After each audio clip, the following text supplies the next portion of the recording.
there are five battles in the in the history. If you see, if you pick up from Indian context or generally the context, which has shaped the world, are some of these. Say Kurukshetra war, we know in Mahabharata, that is one of the very one of the bloodiest and most impacting war. Then Battle of Hydaspes. Battle of Hydaspes is basically the Alexander versus Porus war. So that is another very so a very significant war, because that stopped the Greeks advancing any further from the Jilam and Punjab, that area, to rest of the India.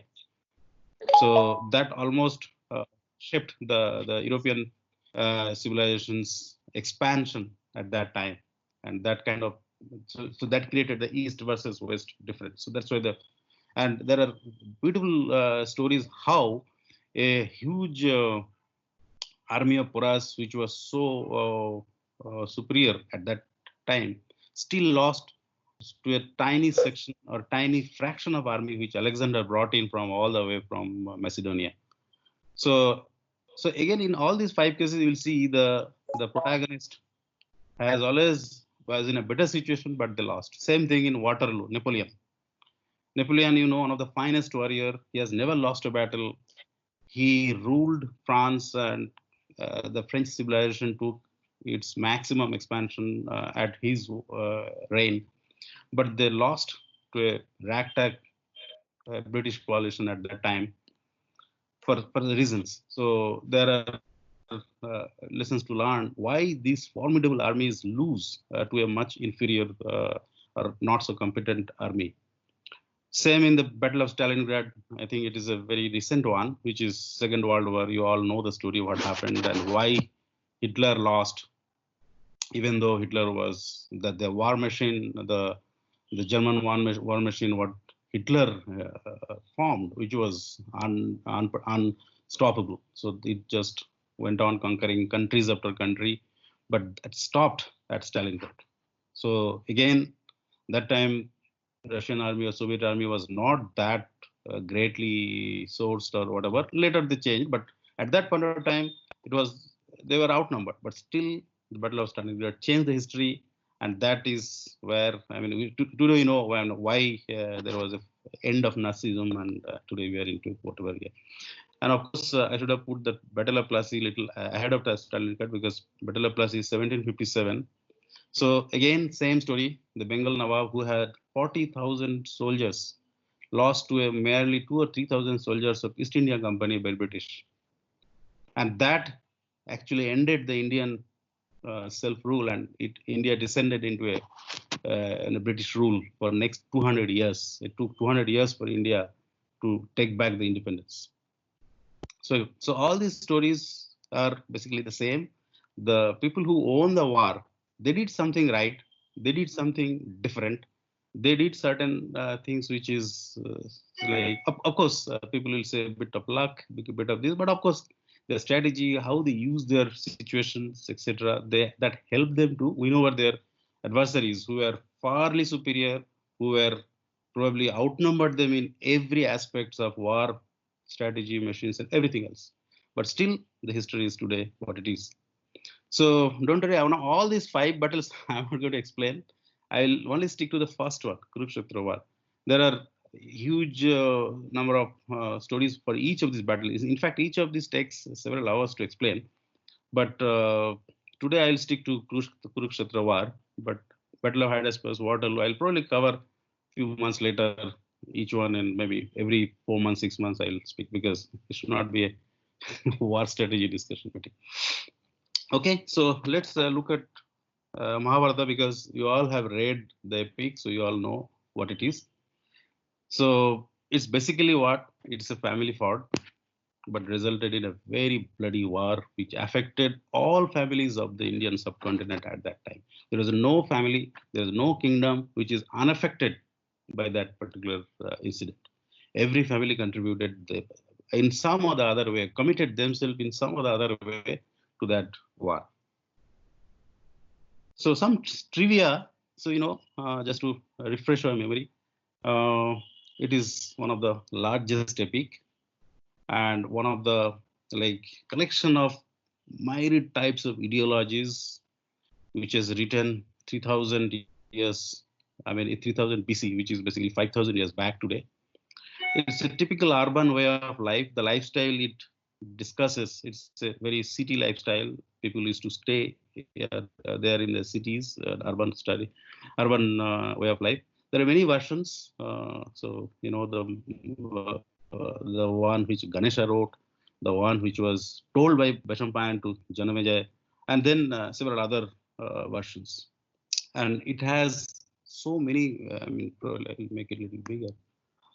So it has mention of some very unique things. Astronomy, you will find the mention of Uranus and Neptune in 5,000 years back. Though Uranus probably or Neptune was discovered hardly 80 years back today, but there's a mention of Uranus and Neptune in astronomy. Geography, the lands as far as Cambodia, Kazakhstan, Uzbekistan, Scandinavia is mentioned in the epic. Math number 10 to the power 16 minus 16, all these huge numbers are mentioned. That means somebody was aware of those high valued numbers. Weapons, some of the descriptions resembles today's most advanced nuclear weapons, etc. Complex military formations, strategies, and all subjects you'll find there: philosophy, psychology, sociology, spirituology, uh, religion, politics, everything is there. So that's why it is one of the greatest epic, which is revered and considered to be told by God or written by God, because it is so complex. It is not possible for mere humans, mortals. So this is the expanse, the incidents which happened over Mahabharata story. So you see all over India, not just India, it goes to the even far north up to the far east, to the south, to Sri Lanka. So it's a big expanse. So all these mentions are the ancient names today. If you translate it, actually goes all the way to those even to Iran. So now coming to the battle side, logistics. So Kauravas had 11 Akshani. Akshani is the digit or the unit they used to use uh, to to explain their formation. Pandavas had 7, which is almost half number of soldiers. So Akshani means what is explained is 21,000 chariots, elephants, horses in the ratio of 1:1:3:5, almost like a Fibonacci series, 1:1. So that's the formation they had. Now generals. So if you look at the generals from both sides, there is like all super duper powerful generals: Bhishma, Drona, Karna, Shalya, Kripacharya, all these biggies. Same with Pandava side. If you look at on the Pandava side, I actually see Arjun and Veem and Drishtadumna to some extent. Rest are all not that great. So Abhimanyu, was a kid. Ghatotkacha is half human, half demon. Shikhandi, half man, half woman. Satyaki is, yeah, so he's a disciple of Arjuna, but yes, he was good in military skill, but definitely not compared to the left side people, like all the Maharathis. Maharathis means the supreme powerful guys in military skill. Now, look at the background. Pandavas. So, their story, exiled for 13 years. They have no kingdom. Their strength is basically depends on other friends and relatives, because they have been cultivating those relations. The Panchals through marriage, Yadavas through friendship, Magads, Chedis. These are all their alliances. Whereas, so the big thing is they have not tested the power for 13 years. They have been roaming like vagabonds. So pretty miserable state. Kauravas 13 years, and Duryodhan, whatever said and done, he's still a very benevolent king. He was very good when it comes to ruling. He was very, I would say, like that's what historians say. As far as serving people, he was great. People don't really miss Pandavas at all. He has been doing very good to his subjects. and he has amassed wealth. He has usurped Indraprastha, which Pandavas built with a lot of effort, and they have taken away everything. And Karna had gone for a nationwide mission to capture all other small kingdoms or who do not subjugate to the Hastinapur rule. He has usurped all their things, so they are huge, hugely powerful, lots of wealth, everything you name it they have. So that's their situation. So Pandavas nothing, ragtag Brahmins in the disguise of Brahmins, they have been roaming around in the jungles, and the other guys are so powerful and things. Motivation. So look at the motivation. So Kauravas says without war will not given a single needle prick of earth. So that's there. So super focused. He is moment of truth. He has taken the kingdom and he feels his demands are justified. His father is elder son, so he should rule. And just because if he's in handicappedness, does not should not rule him out for the coveted role. He rightfully belongs to it. So same with Pandavas. Motivation is very high. Both Kauravas and Pandavas, very extreme motivation. So motivation, there is no doubt. Both have equal. Yudhishthira says the Yudhishthira who is most like the milder part of the Pandavas is he also says we fight over a kingdom like dogs fight over meat. So see the motivation. So Pandavas humiliated, their wife insulted, kingdom taken away, but still they have those peace-loving thing. So like they said, yes, the war still can be avoided and all that. So so that's the level of motivation for those two. Now result, you know all that result is in that Bhishma himself led from front. Drone 3 days, Karna 1.5 days. Half day there was no general because there was a total chaos. Shalya 1 day, the last day of the war, and one night. Dashrathama he went and killed all the Pandava sons in the 18th night of the war. So it is 18 day and half night or one night. And so who has had got killed? So Bhishma, Drona, Karna, his sons, and everybody killed. So if you look at the loss at Kaurava size is huge. So they have lost all their top generals mentioned so far. Pandavas also equally. Their Drupa, their Virat and sons, Abhimanyu, Ghatotka, Chiravan. So all their sons and things, except 5 brothers, nobody was alive. No male members were alive. Whoever participated in the war, except those members were alive. So that was the bloodiest war. Which so having saying all that, how did they win? I mean, so a ragtag brothers of five five brothers out of power for 13 years, still they win. Preparation.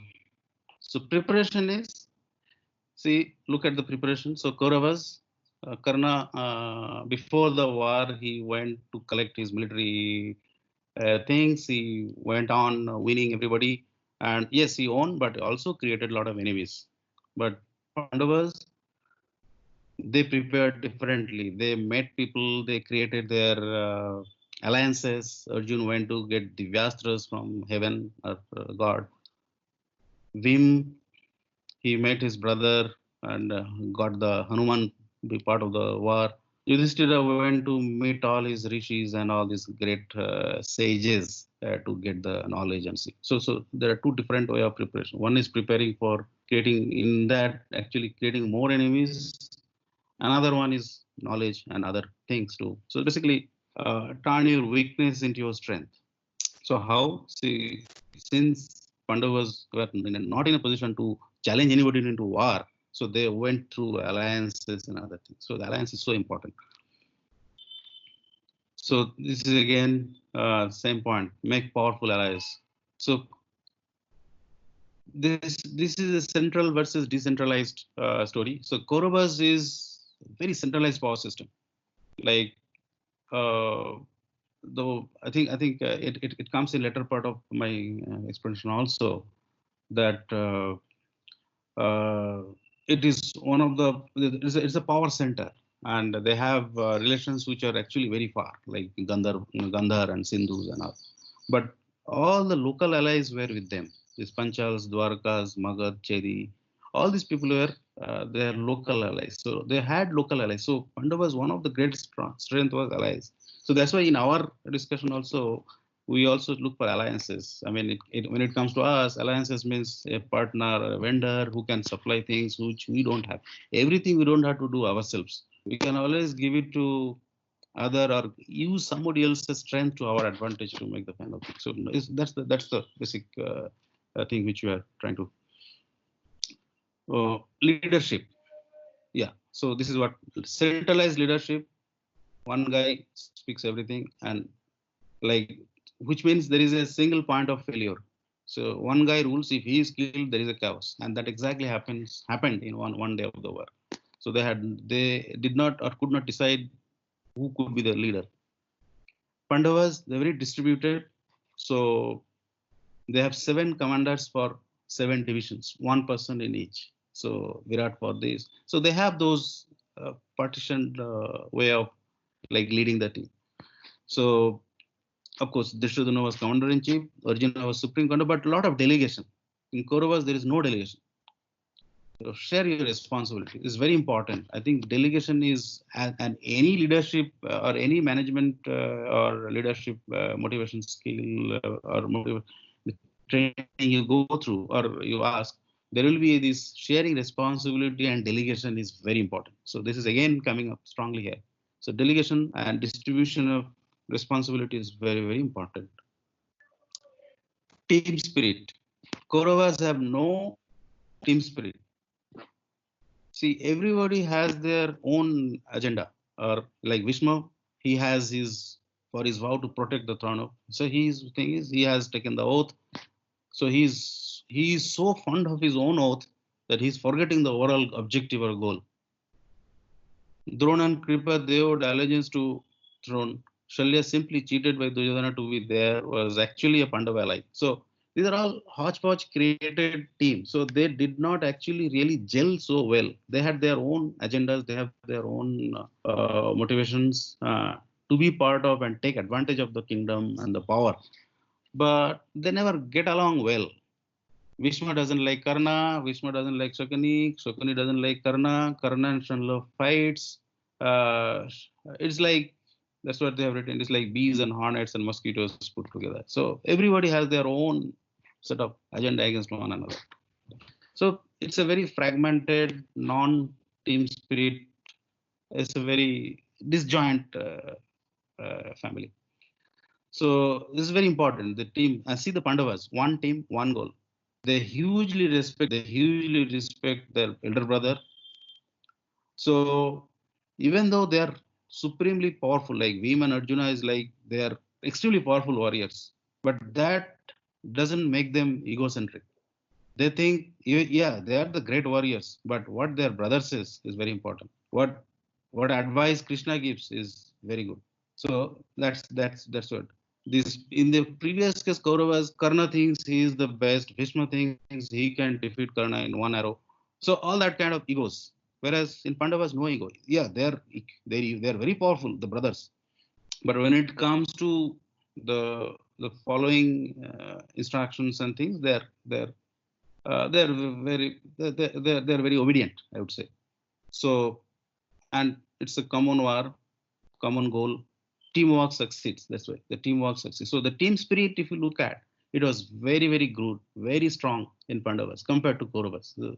So see, all the points which is mentioned here is nothing. It is exactly what is interpreted, and today it is seen in a management lesson. So exactly the same problem they had. So individual motives. So this is the one of the biggest problem in any team or any team usually have, and is the worst thing to have individual motives. So if every person have their own goal instead of a common pursuit goal, it becomes a big problem. So look, just I'm reading those sentences, very well written.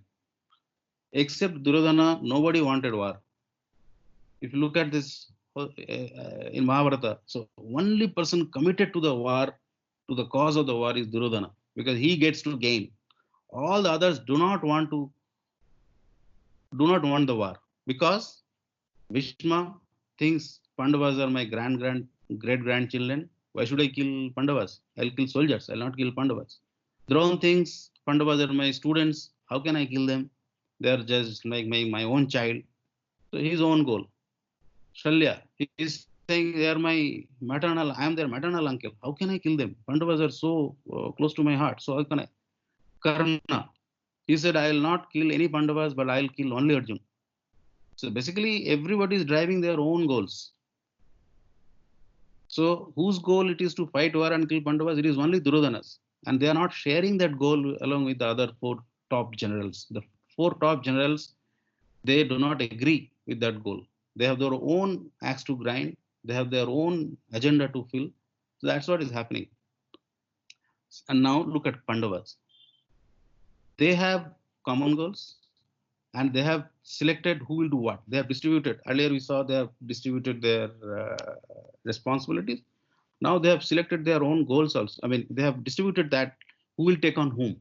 Dhritarashtra says, I will kill Drona. Shikhandi says, I will kill Bhishma. Satyaki says, I will kill so-and-so. Arjuna says, I'll take on Karna. Bhim says, I will take all these 100 brothers. Sahadeva says, Sakuni and his sons, and etc. etc. So they have chalked it out so well.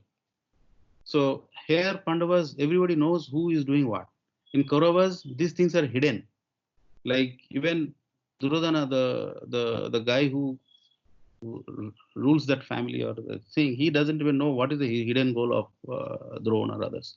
So that is a problem. The right team is made by selecting the right person for right job is very important. I think this is again important in our team selections also. So whenever we select a responsibility on things, so it is very important to select, align the person's goal with the objective. So sometimes that goes wrong in our projects also. Like we think the person has a certain skill, but we actually put in a different skill, or there is issue of a goal versus this. So these mismatches usually creates a lot of problem in the team. Yeah, commitment. So commitment is, let's look at Kauravas first. They have zero commitment. How? Now, of course, we already told there are a lot of emotional attachment with Pandavas, so that itself was the big starting problem. Now, see, Bhishma himself gave away the secret of killing the Pandavas. He told that he will prolong the war by killing some inconsequential soldiers, and he said, I will not fight in front of Shikhandi because he is having some personal bias. So he gave his secret to somebody that if I will not fight. He gave a, Drone also gave a secret that I have, if as long as I am having weapons, I cannot be killed. But if I drop my weapon, I can be killed. So they figured out a way how to kill him.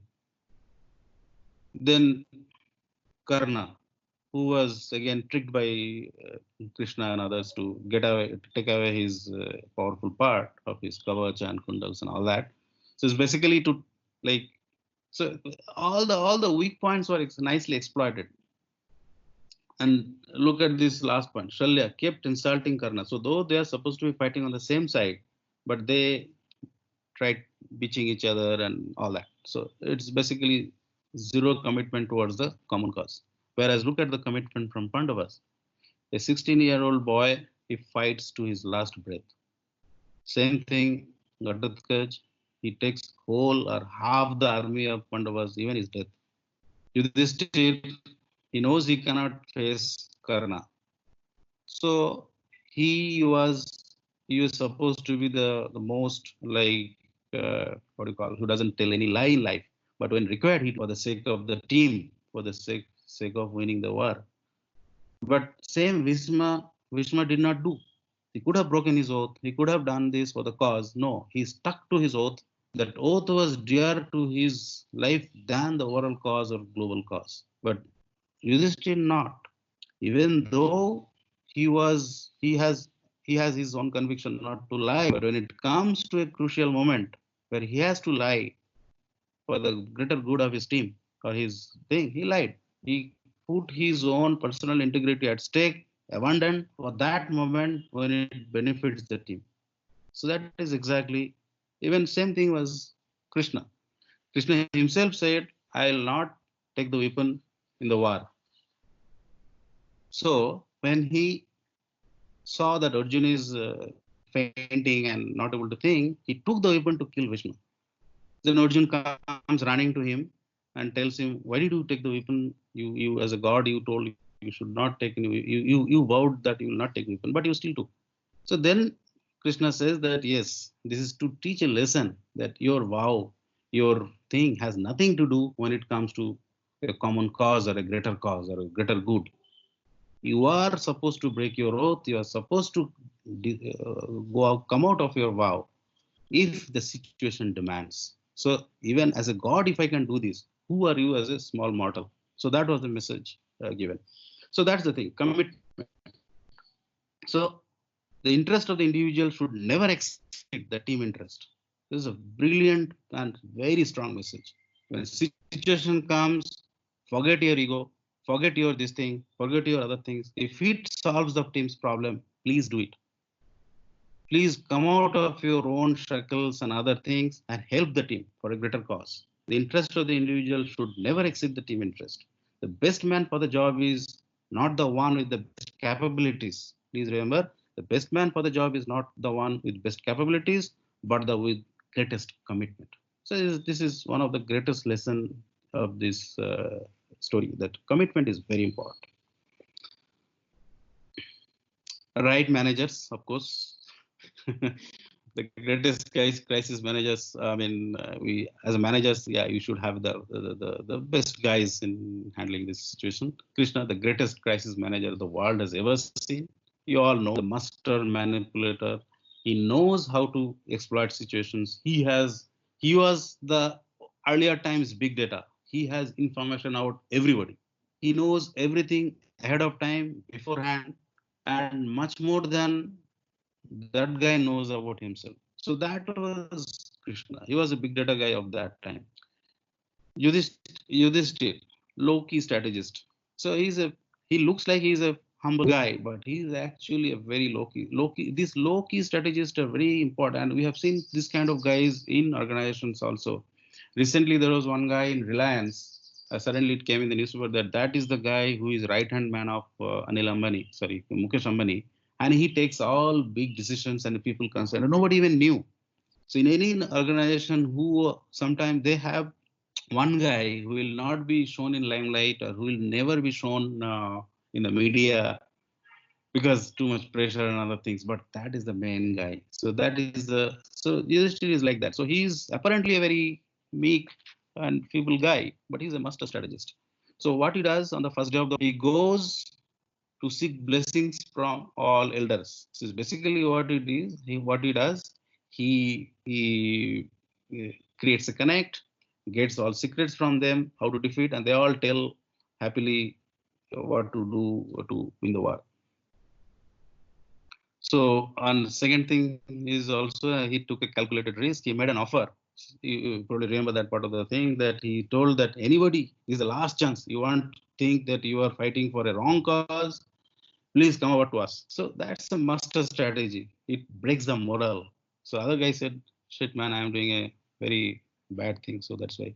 So this one guy comes out from Kaurava side and joins Pandavas. Basically breaks the morale of others and exposes the weakness of the other side.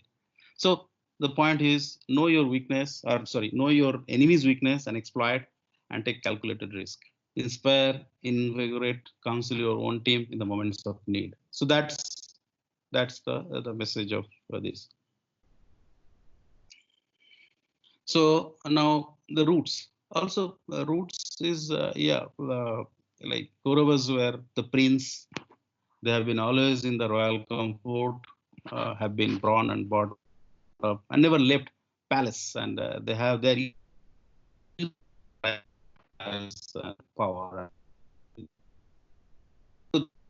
No ground it works outside palace. Whereas Pandavas, they were born in jungle or wherever. They were in exile for 12 years, lived mostly in forest and other places. They connected with locals. They stayed with sannyasis, acharyas, Brahmins. lower caste people, potters. So they have all strata of people they have mixed. So they have the ground reality and ground knowledge, the what they call field knowledge, and different races, Rakshasas, Gandharvas, Apsaras. So they have mixed with all sort of a sense of sharing, sense of brotherhood. So they have more. So it is always important to know the ground roots and realities. So always mix with different types of people. So this is true for ours. I only read AI documents. I only read the algorithms. I will not read what is I don't know. I'm not getting a suitable example, but something which is of not my interest and things. No, try to have friends in all different parts of the organizations, collect informations, gather data, mix and understand realities. This is very important when you are diversified in your connect, in your social connect, in your social other things is very important. Know ground realities, understand different ideologies, different ways of life, different ways of doing things. So come out of shackles. I think Kauravas had that problem. They are princes, they are demigods.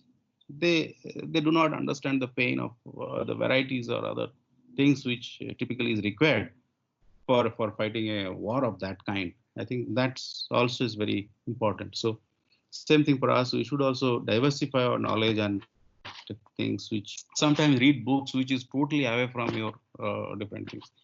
Same thing. What I am trying to do today also is that not all the time we'll only read equations and formulas and things. Sometimes read totally different things, a very abstract thing which is a bit away from your regular way of study and things. So that makes your brain cells, new brain cells get activated. It helps keeping you, understanding much different aspects or different perspective of things which typically we miss. Women empowerment, very important. So we also try to follow that at least every team will have at least some ladies so that we have a right balance. But sometimes, so but let's look at in the perspective. Kauravas, patriarchal structure, no mention of any ladies. Bhishma, Drona, Kripa, Dhritarashtra, Vidur, Shakuni, everybody is male. No women in the decision-making process. Gandhari, she just closed her eyes and went to the inner circle. Nobody listened to her in Kauravas. In Kauravas, I'm sure in Mahabharata you have never seen any Kaurava ladies prominently being discussed or Kuru ladies being permanently mentioned. Nowhere. Pandavas, the other way, matriarchal structure. Kunti was the authority, supreme to Pandavas. Even those so powerful sons, these five sons are very powerful. They are all demigods. But when it comes to mother, they all bow their head. They take her blessings, and she's final. Whatever my mother says is dharma to me. That is Yudhishthira.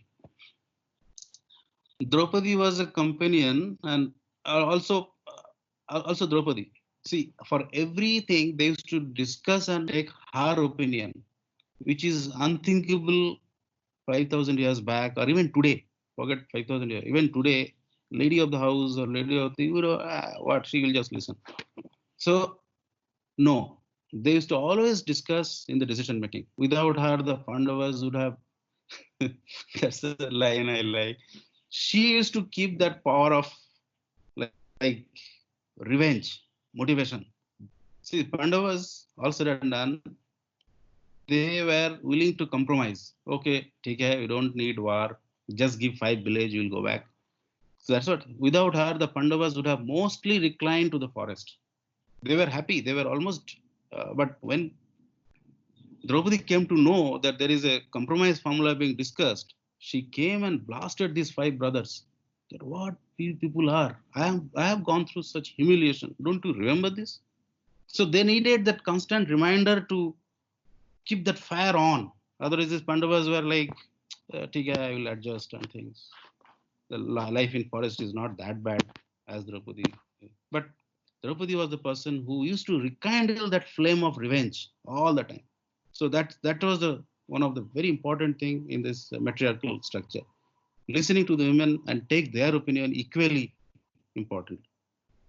Even the younger Pandavas like Abhimanyu, Ravan, they are also in their mothers, so they spend maximum time there. Women, so the female influence was very high in their life. So any team which doesn't have any women is unbalanced. A masculine trait of aggression and dominance should be balanced by the feminine traits of harmony and sustenance. So that's the message, I think, very beautifully portrayed in this the Pandava versus Kaurava story. So finally, to recap, so turn your weakness into strength, turn enemies into allies, share your responsibility. Uh, Teamwork, right person for right job, commitment, team interest, always supreme over individual interest.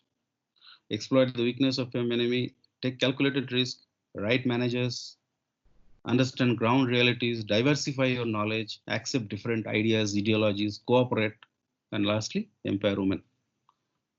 So that's in summary the management lessons. So that's the end of my session. Okay. So any discussion, any points, anything?